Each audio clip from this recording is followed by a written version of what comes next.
Okay, I'm going to talk about the texture of this song, and you can look at the texture two different ways. The first way is if you look at it just in a vocal aspect. In the verse, it's just Colby singing.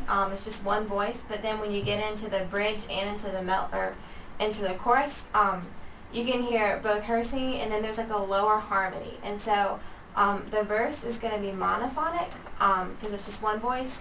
But then the chorus is going to be homophonic because there's a voice with another voice under it, and there's two different parts. But you can also consider it from a different perspective.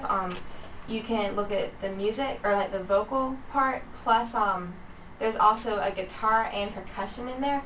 So if you want to combine all three of those, it could be said to be polyphonic because they're all like playing different parts. And now we're going to play a sample of it. Tell you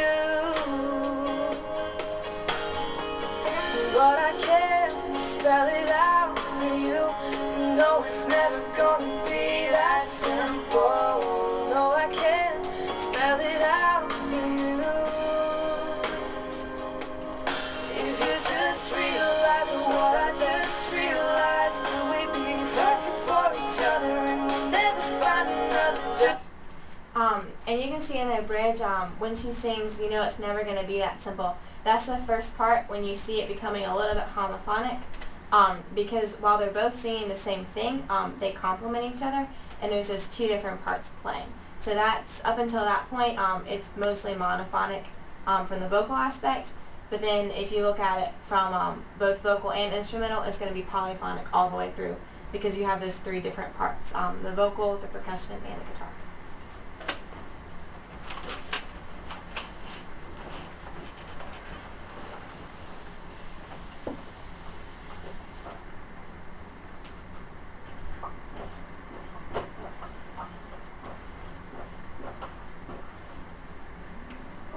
The next element we're going to talk about in this song is timbre. The timbre of the song uses percussion instruments such as drums. Drums, they usually have no fixed pitch. They always have a striking tone color. Tone color is just another word for timbre. The tone color for this song, Realize, is probably a cool. When one listens to this song, it probably has like a mellow or a lapsed feeling when you listen to it. The artist of this song, Cobalt Kelly, is a singing voice, which is the most universal of all sources of music. And by using a singing voice, you can tell that she has a passion for her song. And she also uses a guitar, which is an acoustic.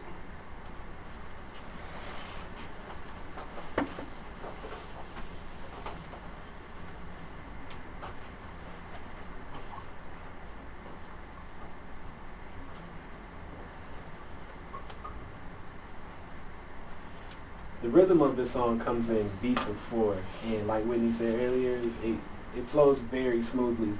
In the beginning of the song, it's kind of hard to catch the rhythm because like the drums aren't playing, and it's just Colby singing and the guitar strumming. And once the chorus kicks in, that's when you can actually begin to hear the drums and possibly catch the beat. And if my DJ would be so kind. Just realize what If you tap with the beat of the song, you can tap out the beats of 4. And probably sound something like. Just realize what I just realized. We'd never have to wonder if we missed out on each other now. And that about wraps up rhythm.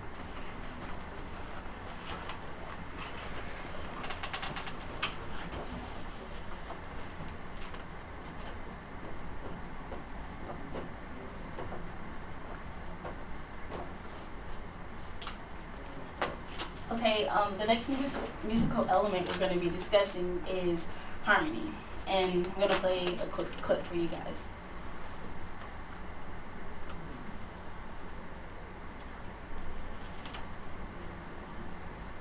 Just realize what I just realized, and we'd be perfect for each other and we'll never find another. Just realize what I just realized, we'd never have to wonder.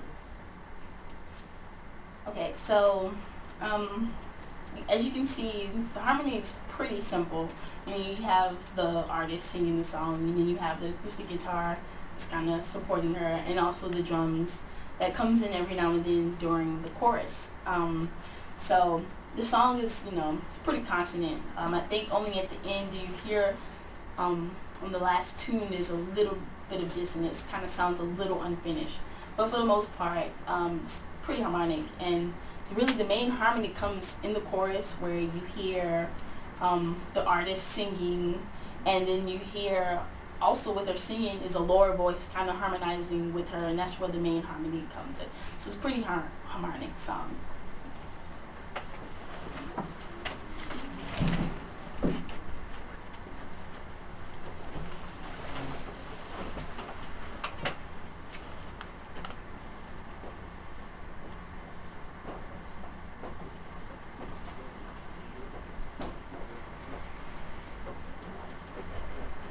Okay, one of the last elements we're going to talk about is dynamics. I have two clips I want to play. One's going to be at the beginning of the song, and one's going to be at the end of the song. Take time to realize that your worth is crashing down on it. Okay, and this is a sample right at the beginning of the song. It's from the verse, and there's two different dynamic changes in this song. It's not really that big of changes. Like you'll see some of the early composers, they use really big dynamics, but this song, there's really more of a gradual change than any sharp change. At the beginning, the song starts off kind of quiet, kind of slow, but then towards the end, it'll get a little bit louder.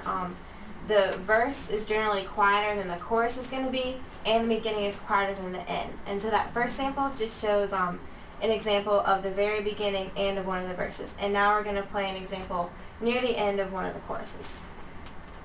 If you just realize what I just realized.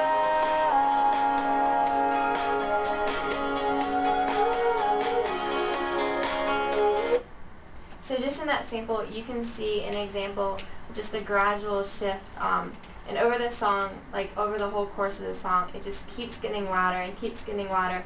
Not really much of a noticeable difference until you show an example of the very beginning and the very end.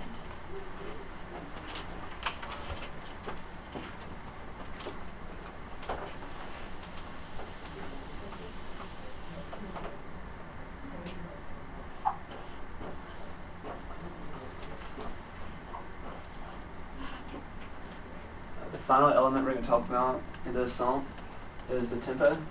The tempo is the speed of music. The conventional terms for tempo are Italian, and the term for the tempo in this song is andante, which is on the slow side, but it's not too slow. It has a steady motion, and many people call it the walking motion. So why couldn't Mozart find his piano teacher? Because he was hiding. Ah.